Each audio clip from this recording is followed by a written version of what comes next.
Chandresh is very, very excited, and I'm very excited to introduce him. We're going to talk about marketing automation, and he is an industry expert. He has been involved in healthcare IT since the very beginning. He's actually built EHR from the ground up, has participated in clinical research organization standard development that is currently used today, called CROs. Use their interoperability expression, and created standards to support that. And then came into marketing because he decided that our industry really needed some help. So I am very grateful for people. Chandresh. Thank you, Mandy. If I stand behind, people won't be able to see me, so I'll stand on the side. So marketing automation is a topic that has frequently been misunderstood, and it has different meanings to different people.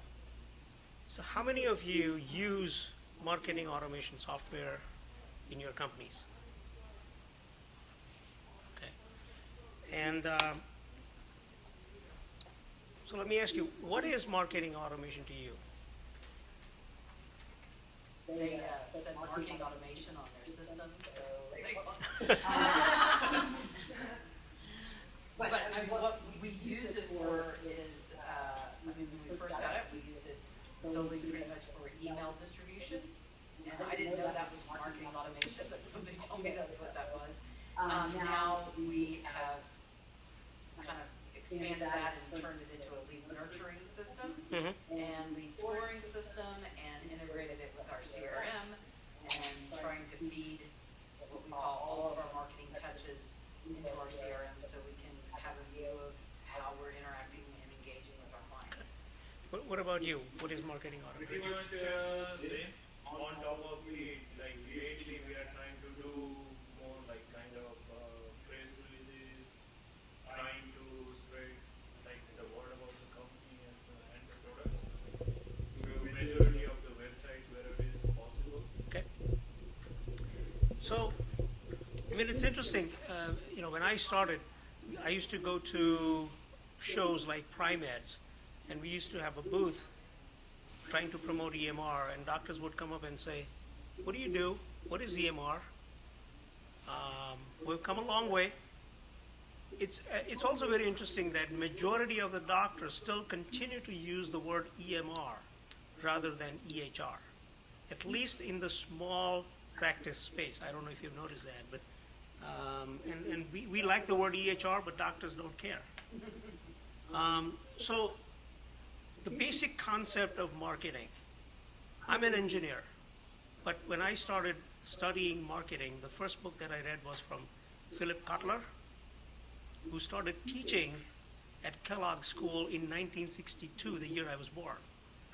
And his first book was in 1968, I believe, 18th edition. I just revisited that book, and I looked at the page of content. All of those things are still relevant. They've just morphed into different ways of doing things. You have product marketing as two categories. You have product marketing and you have marketing execution. Sometimes people confuse the two. Product marketing is more about positioning, evaluating what your market is, about pricing options, features. That is product marketing, and the other is marketing execution, where you really take those strategies of the product that you're building and you have, and you're about generating the demand for your product. So both categories are completely separate in a way, and of course one moves up from the other because you're going to innovate your product based on the feedback that you get. We're going to target on the second part. We won't talk about the product positioning because, feds have done it for us. They have mandated the requirements, so we don't have scope for innovation for the next 2 years, whether we like it or not.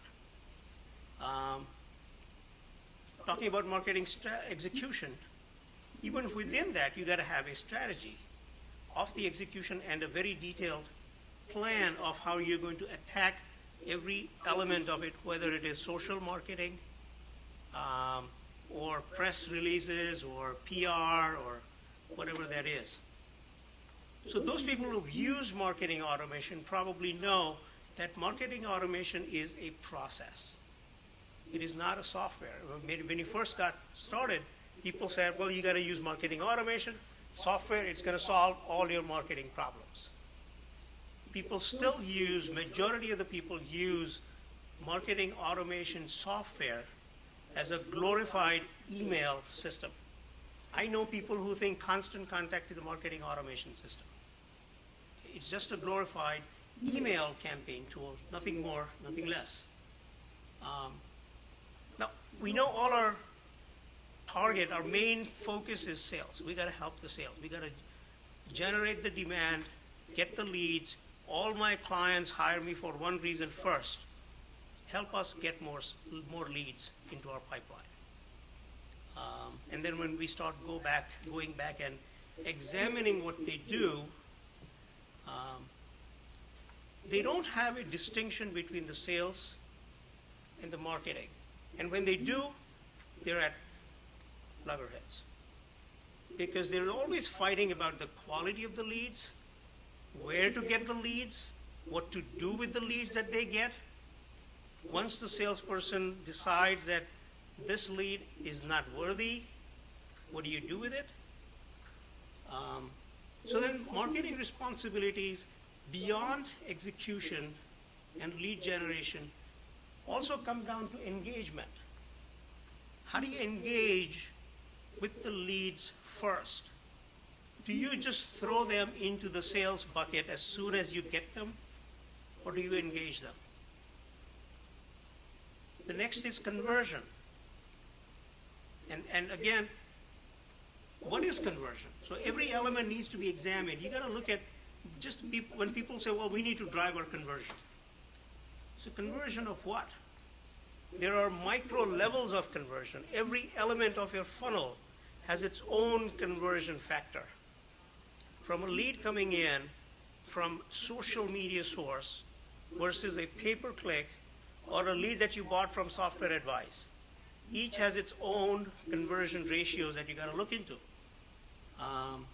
And finally, if they become a customer, what about customer engagement?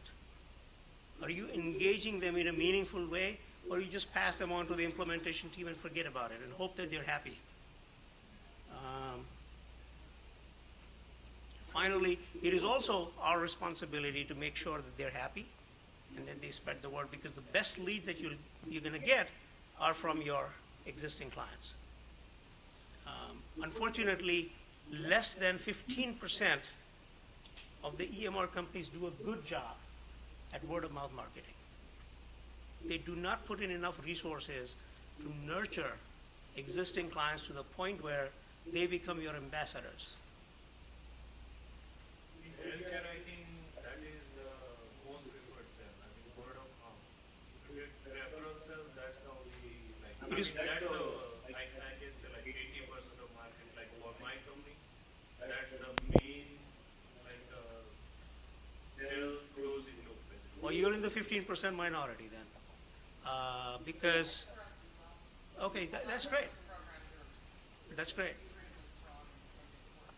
And again, behind those referral programs, interacting with your customer service and the support departments to be able to not only say that if you give me a referral, I'm going to give you 15% coupon or 10% off of this or that or that.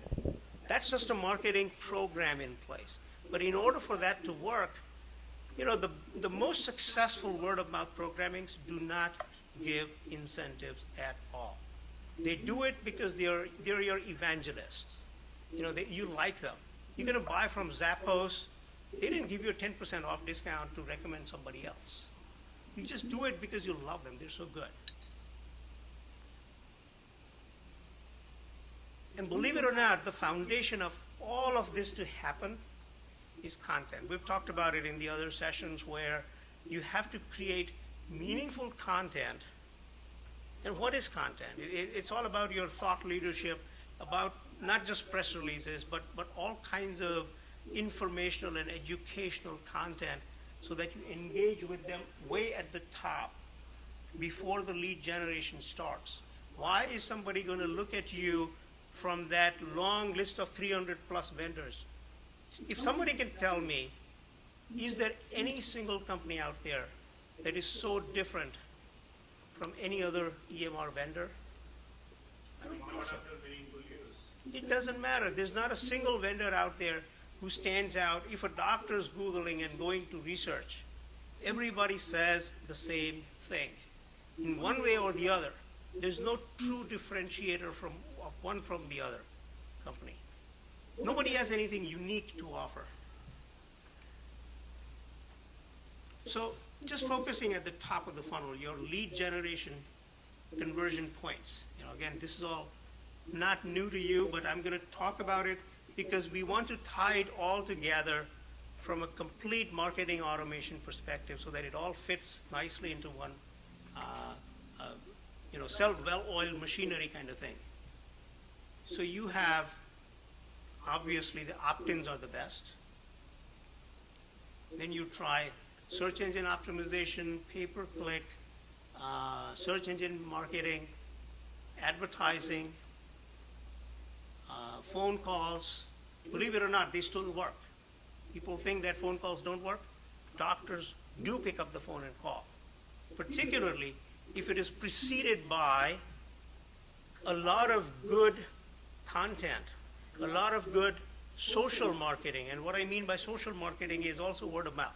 When they know about you and when they're ready to make the decision, they will pick up the phone and call you. The problem is that only 25% of the leads that come in are ready to buy in the short-term duration of 1, 2 to 3 months. The rest of them are not. They're still researching. Engagement. And then software advice and other people, lead aggregators. So when people are engaged before they're ready to buy, you have to lead them through very small steps of browsing through your content. Again, this is where content creation comes in, content distribution comes in. All right. How do you make them sign up for stuff in a non-threatening way that says, we're going to show you a whole series of videos, educational videos, that has nothing to do with your product? Because you have to be on the top of their minds when they're ready to buy. And the last one is something that I'm sure most of you are doing, which is trying to analyze your traffic, your new unique visitors, and see how many people are just abandoning you and going away somewhere else. So the conversion has 3 elements that I like to call them. The first on the left is the easiest one, which is the most common conversion logic. This is what everybody does. The most common logic that you apply to regular conversion. The second is the user context. Who is your user? Is this the office manager? Is this the doctor? Is this the front desk person? Or is it the billing person? And then finally, the last one, it looks like an easy one, which is funnel design. That actually is even more important because it takes into consideration who your user is. The user context determines the type of funnel design. So in the first part here, which is the conversion logic, everybody knows the best practices. You can Google them, you'll find what works for other companies. You may come from other industries and you may have learned something, and you apply your own best practices that worked somewhere else, and what you've learned, you try to apply them here. And of course, you're going to do all the standard testing, multivariate testing. If I put a button here versus there, how does the eye follow, the heat maps and all of that. That's all good.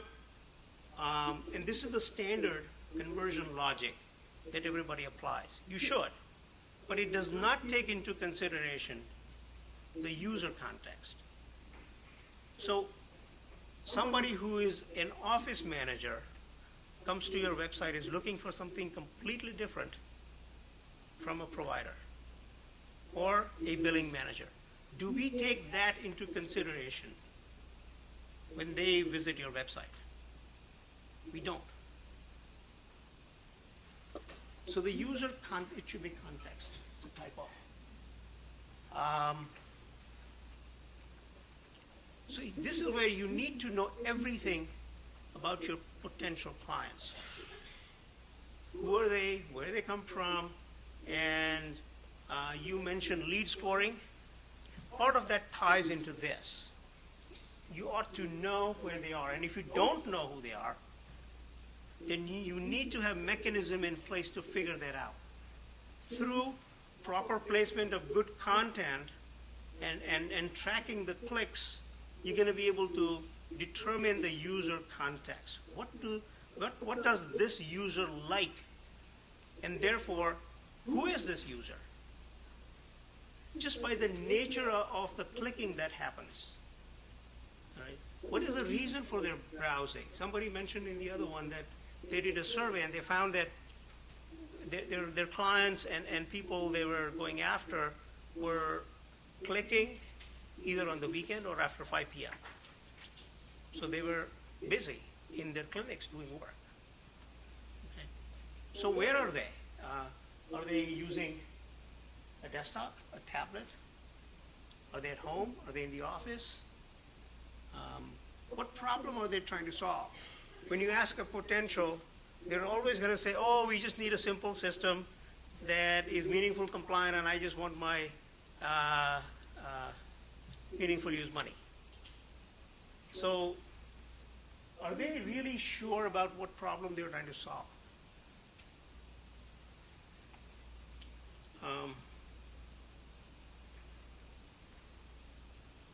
And this is a big one that I always have a big issue with, which is how knowledgeable are they? Let me explain what I mean by that.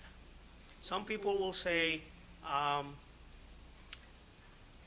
do you have, I was talking about this the other one, do you have templates? Do you have this feature? Because I saw the demo of that other system which had this fantastic feature. Do you have that? What I mean by this is they're really not sure what problem they're trying to solve. Just because they like this feature does not mean that they're going to use it. They like something, but they don't know what problem they're trying to solve. If they say that I'm trying to get through a routine clinical exam when a patient comes in with ear pain and I know exactly what I'm going to do, it's a case of otitis media, I need to chart that as fast as possible because the reimbursement for that encounter is not very high. These are quick patients that I need to take care of. They do not articulate their problem in this way. They don't tell you that this is the problem that I'm trying to solve. They say, I need a template. And most of the people don't get it. Okay, so focusing on the problem and the issues that your clients are potentially dealing with is a big part of capturing it within the bucket of marketing automation so that you can serve it better.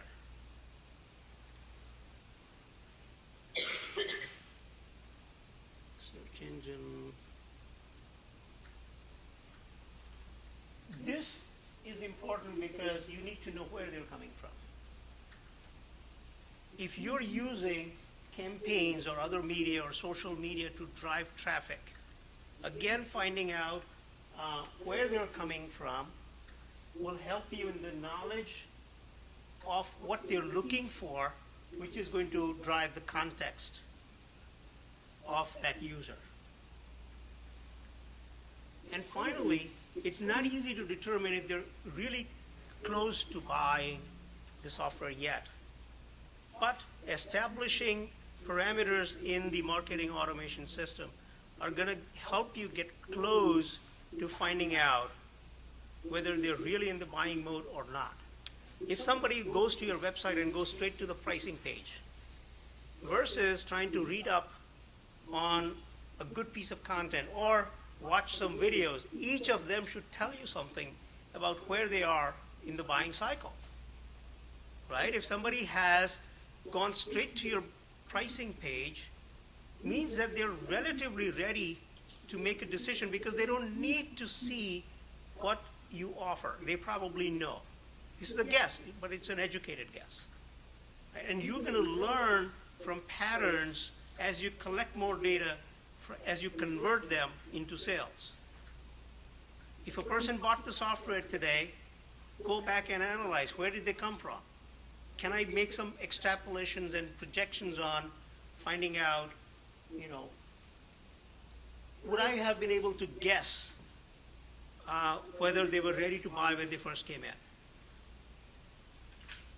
So the funnel design, and this is another misconception. We think of funnels just in terms of sales. Sales funnel, right? That's what everybody says. But it is not just for sales. Every part of the marketing process is a funnel. So it is a series of steps that lead visitors through website and other marketing and sales tactics towards the ultimate conversion point. So my point is you should have separate funnels depending on your business model. You should have a separate marketing funnel for each micro conversion. So the micro conversions are elements of a funnel, and you should treat them as individual elements of a funnel to design funnels within themselves. All right, so people coming in through just a search engine optimized landing page versus a paid PPC landing page, right? Now once they come into your page, how are you going to treat them? What are you going to do after they land in? That should be its own funnel. And then of course you have the bottom line conversions that will have its own funnel. This, the bottom line conversion is really the sales funnel. So nothing new here. We know what this is. Traffic, bottom line conversion. So there are three types of funnels that I talk about. One is the standard funnel. But here's the one that is more practical. It's a leaky funnel. Why? Because if it was a straight funnel, everything is predictable. You have walls. Nothing ever goes out. You know why something happens. But here, the problem is people are not able to pinpoint exactly why somebody's falling through the cracks. It's like a Swiss cheese thing, a lot of holes in it. And a lead comes in through the top. Two leads come in at the same time. Well, one goes one way, the other goes another way. We don't know why. We don't know why a lead is falling off our radar. Salespeople keep on following up. They just don't answer. If they answer, they're not available. I don't know. Something or the other happens. Nobody's able to figure out what's going on. This is an interesting one. It's a top-heavy funnel. What this means is that you have established a lot of good upfront marketing campaigns, whether it's social media, whether you're buying leads, to fill the top of the funnel. Unfortunately, there is no direct correlation because sometimes we say, just give me more leads, I know my ratios. If my ratios are 10 leads, 1 demo, 10 demos, 1 sale, simple, 100 leads, 1 sale, just give me more. If you want 10 more sales, I need 1,000 leads, simple, right? In this model, that doesn't work because this is where the quality of lead comes into play. Just because you have more leads doesn't mean that the quality is equal, and you may still end up getting the same number of sales, though you spent a lot of money acquiring a lot of leads at the top of the funnel. What you desire is this. The same width at the top, but you're going to expand the bottom by nurturing. The time frame will vary. It doesn't happen necessarily in the same time frame. And as I said, 25% of the leads that come in are not ready to buy in a short term. So if we don't do anything about the rest of the 75%, they just fall off the radar and your funnel bottom remains very narrow. We all know the Plinko game, right?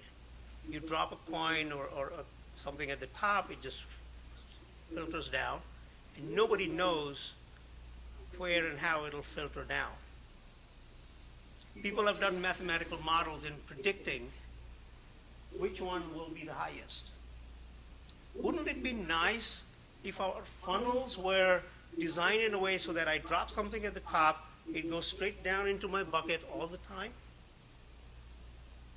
So the goal of marketing automation is to set up your campaigns, your drip campaigns, your marketing, nurturing campaigns, your email campaigns, so that you have a more predictable drop down from the top of the funnel to the bottom of the funnel with as many fewer leaky holes in your funnel as possible. This, I think everybody also knows, which is you also need to work on the post-purchase, the client side, to have your happy customers so that they not only renew, but they become your evangelists. How many of you have read the book Zero Moment of Truth, CMOT? This is something that Google just put out a couple years ago. The marketing gurus at Procter & Gamble had 3 moments of truth for retail. The first was the ads that they blasted you with on TVs and magazines. So you're aware, it creates brand awareness. So when you go into the grocery store, that's the second moment of truth, because now you see the product that you saw from the ad, and you say, I read about it. So Kleenex is good. So you pick it up and you buy it. And the final moment of truth comes in when you tell somebody else that you bought this and you like it. So Google said something has changed in the world of internet. It's the zero moment of truth, because even before you advertise, people know about you. They've done their research on the internet. They know a lot more about you than you think they know. Okay? So the fact of the matter is that so much happens before they have even talked to your sales rep. They know what they want. They know they have to be in compliance or they're going to lose money. So that's done. The identifying the need part is done. They've done their research. They've talked to friends. They've done peer evaluation. They've done third-party evaluation. Criteria. Some of them will prioritize their criteria. All I need is a simple software. I need to be compliant. I need my meaningful use money. Then they went on third-party research sites, did their analysis, and they compared. They made the short list even before they talked to anybody in your company. Now they come in and say, all right, these are the 5 companies that I'm going to talk to. So imagine how much work is done already without them talking to anybody in your company. A lot. And that's why I say they know a lot more about you than you think they know. Unfortunately, our salespeople are so eager when they get a lead. Let me tell you what my company is all about. Forget it. I know about you. Just tell me what you can do for me. So then the salesperson just has to do the justification and help them make the decision that you're. So the engagement of the sales process has changed dramatically. We still try to push, from a sales perspective, the old-fashioned way, which is start by a PowerPoint that talks about your company. So here's what we need from an ideal marketing automation perspective. We need to know when to sell, how to reach them, what do they need, and will they buy? If we wish, we wish we knew answers to these questions, and marketing automation to some extent provides you these answers. There are 3 reasons why you need marketing automation. First is, you don't want to miss out on your leads. Okay. Again, these are the second line, the bullets are some of the studies that were done. you want to pass on to your salespeople only the hot leads. Why? Because not all EMR companies can afford to hire the best salespeople and have a large sales force. You have limited number of good salespeople who can sell.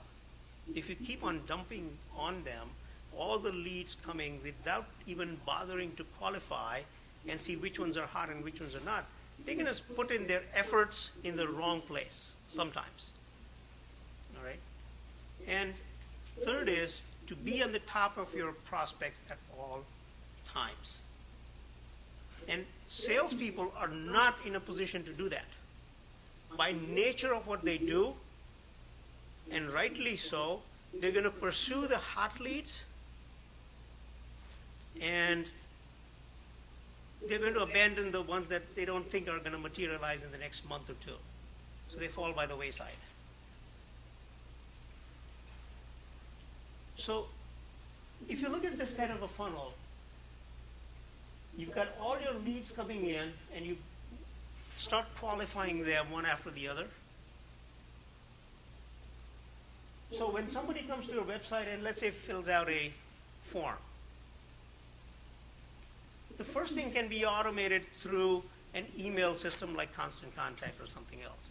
A set of emails, autoresponders, and so on. Nothing complicated about that. But the second part is where once you set up the user context, you know who these users are or have a fairly good idea of these leads, then you can develop drip campaigns based on different groups. And what I mean by groups is somebody could, if you know that somebody is a doctor versus an office manager, they're looking for this versus that. As you segment your leads, as you qualify your leads, and as you set up lead scores, you can set up drip campaigns catering to those particular types of users. All right? Ultimately, even if you go down to an event, which in our case could be a demo, on-site or an online or an on-site demo, it can have its own drips, because once you do the demo doesn't mean that they're going to buy. You still need to keep on feeding them the right kind of information. The other thing that you want to do is have the flexibility to move your users from one group to the other based on their interactions with you. So in other words, if you started them on a drip campaign number 1, which feeds them a lot of good information and content, and you figure out that, let's say you put in 2 or 3 different links in there, and based on their interaction with you, you may decide that you need to move them from this bucket to that bucket, because this is where you want them to go. This is the kind of content that you want to feed them.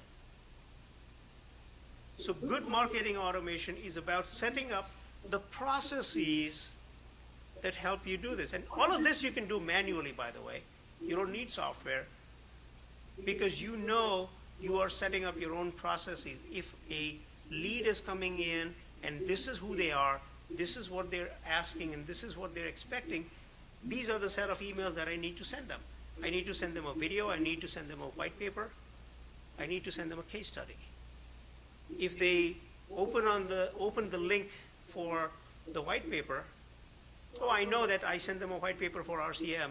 They're interested in RCM. I may put them into a different campaign, or different drip, or different set of emails. So this is the vital knowledge that we need to gather. Again, this is just a software that will allow you to do this, but you should, as marketing people, be doing this anyway. We all know how we need to drive and steer our leads coming in, right? So the software simply allows us to simplify the business processes that we should and we have established in our companies for all things related to marketing, in order to bring more efficiency, so that we can focus more on strategy and make it a scalable business. So ultimately, in a nutshell, it's all about these things that is covered in one umbrella. All right, so it is focused all around the different kinds of content that we produce as a company. How do we score our leads? And based on their behavior, tools should also be able to give you prediction analysis on different drip campaigns and leads in terms of what is the likelihood of this lead converting. So drip campaigns, again, nothing very fancy. Those are automated tools that help you drive different email campaigns based on behavior. All right, social collaboration. Pearl, how many of you heard of Pearl? P-U-R-L. That's right. So you can, people say direct marketing is dead. Not necessarily. People have very successfully used direct marketing campaigns, postcards, newsletters, sales letters, and steered people towards personalized URLs. Let's say you send a postcard that says there's something waiting for you, a video or something that is personalized to your needs. Go to this URL. And when they go to that URL, it has their name on that page as if that whole website and that page was built just for them. Because I know the user context. I know who this user is. That drives a more personalized experience for that user, and you're engaging the user even more in the process. So these are the different vendors, and I'm not promoting any platform. I'm an independent consultant, so I don't represent any marketing automation software, but these are some of them that I found are up there that do most of the things that I talked about. HubSpot, to some extent, it lacks something, but it's more of an inbound marketing tool. I'm sure you've heard of that. But the most important message that I want to give is for a successful marketing automation thing to work. Examine your processes. It is not just for a big company. I use marketing automation for my own marketing business. And I have a small company. I have 3 people working for me. So another complaint that I hear a lot is marketing is so much about personal engagement. Our salespeople want that personal touch. Doesn't the word automation take away the personal touch? Not necessarily, because there are elements of marketing that need to be automated and should be automated. Where it comes to personal touch, nobody's telling you that you can't have that. For your hot prospects, by all means, you're going to have that personal touch and contact. But the key here is, as I said, majority of the leads that come in are not ready to buy yet. So let us nurture them, let us evaluate them in the marketing department, marketing area. When they're hot, when they're ready to move along, you pass them on to sales. The sales does their thing, they evaluate them. If at that point the salesperson determines this prospect is not really ready to buy yet, put it back into the drip. Put it back into the marketing funnel. Let them nurture them more until they're ready to buy. Because you're going to be on the top of their mind. You have already engaged them with lots of good content. And this is where automation comes in. It plays a good role because salespeople do not have the time to keep on nurturing their cold and warm leads because they're very busy aggressively pursuing the hot ones. I mean, how many times I've seen people complaining that we paid so much to get these leads and nobody's doing anything about them. The conversion is dismal. But when you bring in marketing automation for nurturing those that are not ready to buy now, that ratio, that conversion ratio improves dramatically. And I can share you some of my own numbers from experience because I also coach 3 salespeople. And the reason I do that, it gives me a way to prove the theories that I talk about from a feet on the ground perspective and see what works and what doesn't work. Conversions in 2 out of the 3 cases went up by 36%. 36%. That's not a small number. They used to get phone calls from their leads and prospects 6 months afterwards saying, we're now ready to buy. Why? Because you're on the top of their mind. You constantly fed them a lot of good content that is not necessarily just sales and marketing content or promotion of the week, or somebody was saying 20% off for Thanksgiving. Well, EMR and Thanksgiving, I don't get it. But any questions? I'd like to hire you. Sure. Because we don't do well. We use Pardot. We find Pardot has a lot of limitations, although they were recently bought out by. I think Pardot is Salesforce. Salesforce, yeah. So we're hoping that that will enhance some of the limitations, I guess, that we see. What kind of things that you wanted to do that didn't happen? I'm not sure Okay. of the exact details. I'm told by the team that there's a lot of limitations, and we'd like to see some improvements to it. Well, one of the things that I would always advise is go and examine your processes first. To say, do we have all the processes written down on paper? And also important, does the marketing and the sales department agree on those processes? Because that's the second place where it can fall down and break apart. Because if those 2 things don't happen, no matter what software you buy, it won't work. Right? You had a question, Randy?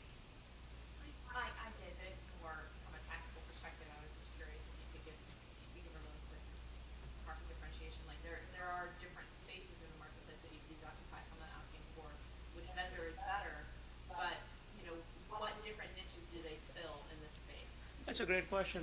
The absolute leader is Marketo, but it's expensive. So expensive, again, is a relative term. Some companies can afford it, some companies can't. They're a public company.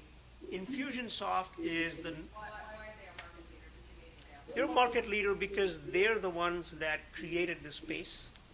And they've got pretty much all the tools that you would need in a true marketing automation platform. They got everything. Okay. If Evaluated Marketo, Marketo's just much more sophisticated. Is that right? It has a lot more of the image that he put up there with like workflow and predictive analysis. They are more involved in having those things than Pardot does. Yeah, I know that one of our issues is that Pardot doesn't feed into our CRM. Right. What is your CRM? Sugar. Yeah. now here's the part of If the... not anything but Salesforce at this point, Pardot is going to quit. It has already. It has made an announcement that, one of the guys that I met there said they were using Pardot and they were using Microsoft CRM Dynamics. Yep.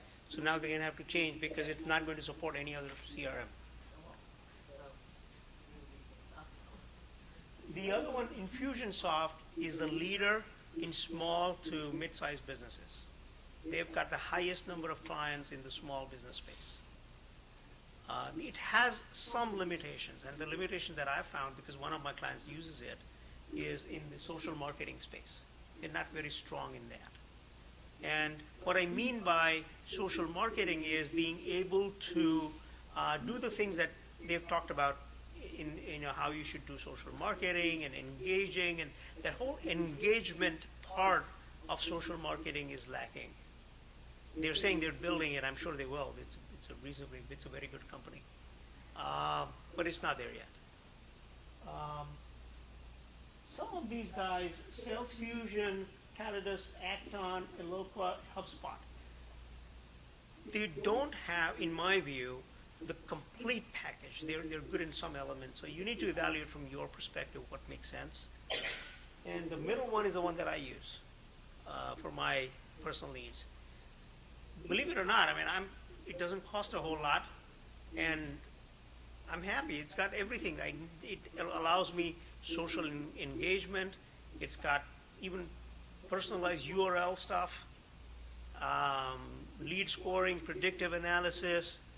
It's not as slick and sophisticated as Marketo and Infusionsoft from a user interface perspective. But hey, I can live with that for the for the cost. But initially, when I got into marketing automation tools, I thought, well, I know marketing. It should be easy to set it up. So I got a 1 month free trial, and I figured out at the end of the month that I wasn't ready. Why? Because it took me 2 months to set up and refine my own processes. I thought I had all the processes down, but I didn't. Because when I started putting it all together, I figured there were so many things that were missing. And then constantly I'm refining my drip marketing based on the analysis that I'm doing from what is working in the market and what is not. So I have to adjust my email messages. It even allows dynamic placement in the email body depending on user score and the user context. If a doctor is a cardiologist, solo, looking for this and that, I've got maybe 5, 6 different fields that define this user. I can target a message exactly on that user so that it looks like this is a personal message that was created just for the doctor. And I can automate that. So yes, again, to some extent, when the user has been qualified and moved on to become such a hot prospect, sure, I'll take it over, and my salespeople will then, disengage from the automation part and do a personal engagement now. But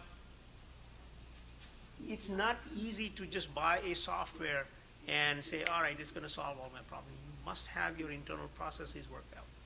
Yeah. Is there a good template out there for all these processes that you're talking about? No. Because every company is different, and every company has their own prospects that are different. Now, that's a good question, because we think that, wait a minute, we're an EMR company, and there are 300 EMR companies, so there must be processes. Well, the problem is we don't do one simple exercise that we should all be doing. If I ask you, who is your ideal customer? Next question. Do you know why your customers buy from you? Number 3, after they bought your product, do you know why they still continue liking your product and being with you? If you don't answer these questions, you can't do effective marketing, because you're just trying to be everything to everybody. This is what most EMR companies are doing today. They want to be everything to. We have got 32 specialties, and we serve every practice from a solo to 100. Take your pick. What do you want? We got everything. Well, you're not going to reject a sale that's coming in, but from a marketing messaging standpoint, it doesn't go well. You must be focused. You should know who your clients are, and your messaging must be right on with your clients. So that is why there are no templates.